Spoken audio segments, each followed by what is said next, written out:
Ayan, ito nga pala yung kalugar ko.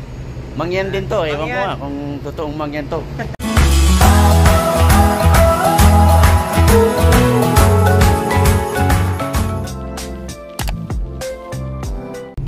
Ay mga kabayan, magandang umaga po sa inyo o magandang hapon o anuman po ang oras niyo dyan. Narito po ako ngayon at papunta ako ng port kasi meron kaming dadaong na barko at titingnan ko kung naka-atraka na para may prepare ko na yung mga equipment na gagamitin para sa pagdiskarga ng mga container. Kaya tara po, punta na tayo. Sama ko kayo doon. Ayan, nandito na ako ngayon sa port at ito nga, umaatraka na yung barko para dumikit dito sa port namin. Ayan, palapit na ng palapit din yung barko. At yun nga, medyo dahan-dahan lang talaga kasi masyadong mabigat itong barko na to para laang itulak ng isang tugboat o dalawang tugboat dun sa likod. Ito nga pala yung tugboat na nagtutulak dito sa barko para dumikit. Ayan, malaki-laki rin din yan yung tugboat na yan para magtulak dito sa barko na to. Ayan na, padikit na ng padikit dito sa port. Palapit na ng palapit. Sobrang laki nitong barko na to. Ayun, pag malapit na pong at nagbaba na at nasiayos na yung barko para ibaba yung hagdanan, aakyat po ako at ayan po, nakababa na yung hagdanan at aakyat na tayo para makapagkumustahan tayo sa ating mga kababayang Pilipino.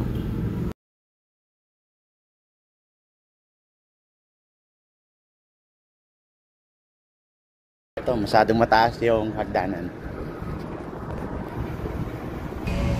Ayan, nandito na ako sa taas at si Kabayan ay nandito, nakasalamuha ko.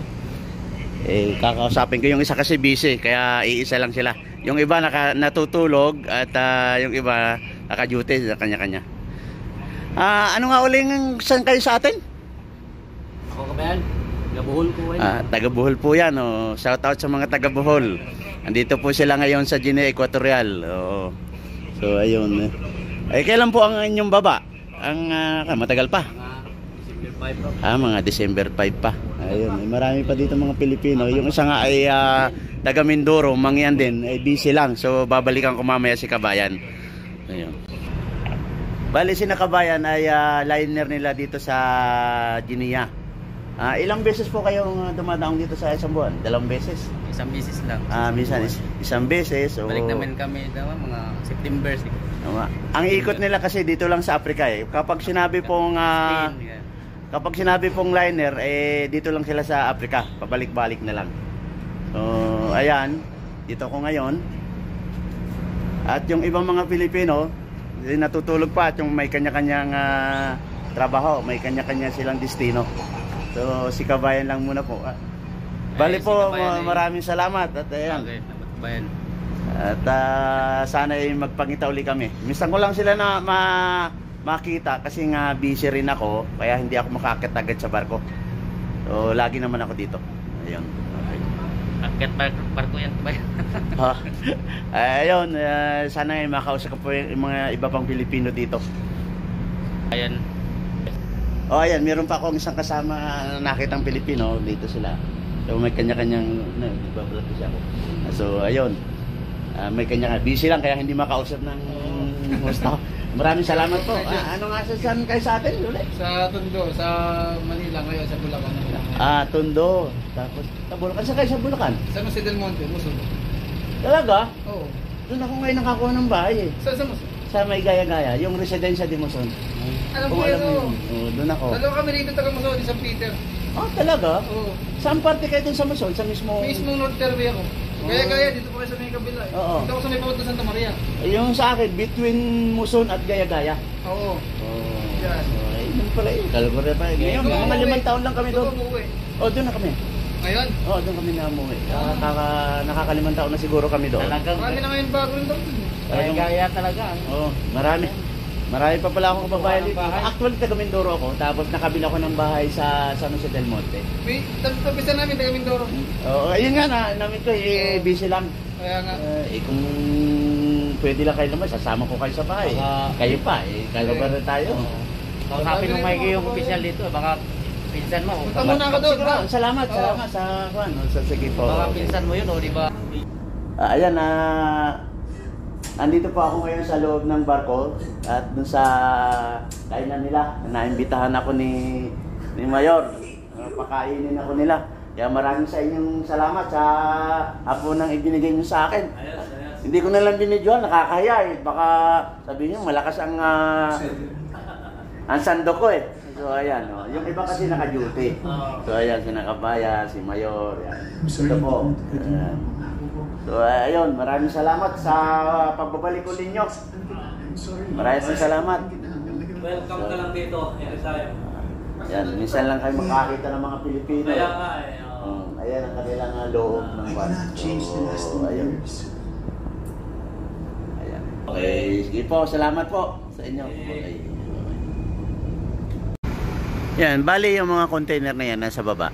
Ang mga empty container yan. So pagkatapos mag-discharge ng full container, yung empty naman ang ikakarga. So yung mga equipment na nasa baba, ako naman ang nag-manage niyan. Pag may problema, ako ang gumagawa. Ayan si Kabayan, medyo busy ng kaunti yan. Nangaabala ako. Makamit kami dito kabayan. Oo. Kung pwede lang sumama yan sa bahay, sasama ko at kami kahit papaano makapamasyal man lang sa labas. Bale, may mga 10 po kayong mga Pilipino dito. 13, may kabayan 13. 13 daw sila. So ang kapitan, anong lahi po? Ukraine. Ang kapitan daw ay Ukraine. Ayun.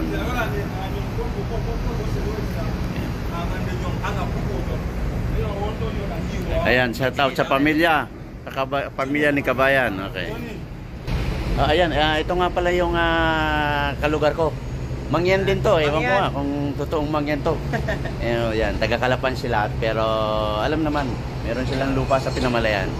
So, mayaman na to doon. May pamilya ka na ba?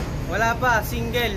Single, what's up? Mga naghahanap dyan, kalugar ko. Oo. Yes, Chief. Sige, sige. After, para departure do. Okay. Departure. So ayun, busy lang si Kabayan kaya aalis muna siya. Ayun. Sunod balik. Ayun, nakita ko ulit si kababayan ko, kalugar. Nandun na yan. So ayun, saka na daw sila labas. Medyo busy pa. Shoutout na lang sa kanilang pamilya. Shoutout sa mama ko sa nasa Middle East. Ayun. Tapos sa papa ko tsaka sa kapatid ko dyan sa Mindoro. At sa girlfriend ko sa Taiwan. Wow, kailan kaya yon? Kailan kaya? Sige, salamat ha. Bayan. Sige, ayan. Sige. Iwanan ko muna sila. Ako sa Cavite, Oh, Loren Rason. At sa mama ko sa Bohol. Ayun. Natalia Rason at saka Fidel Rason. Sa Cavite. Cavite nyo pala to. Si Kabayan. Okay. Sige po. Sige, bye-bye. Bye-bye. Ayan mga kabayan, nandito ulit ako sa baba ngayon at iniwan ko muna sila sa loob ng barko kasi nakakahiya naman. Kung lagi ako mga abala, alam ko naman na busy sila. Kaya yun, sa susunod bibisitahin ko na lang sila uli pagbalik nila. Actually gusto nilang lumabas mamayang hapon.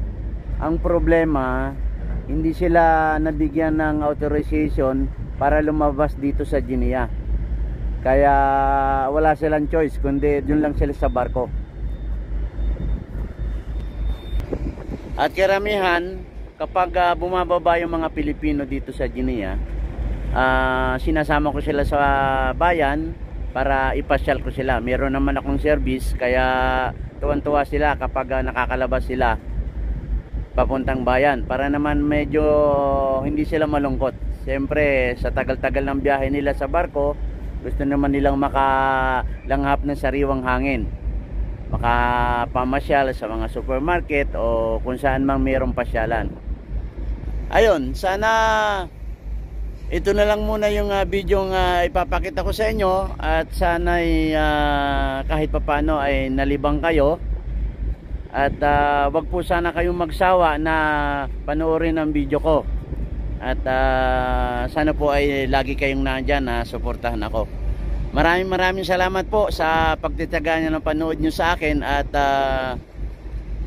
nawa po ay pagpalain kayo ng Panginoon. Maraming salamat. Mabuhay po kayo.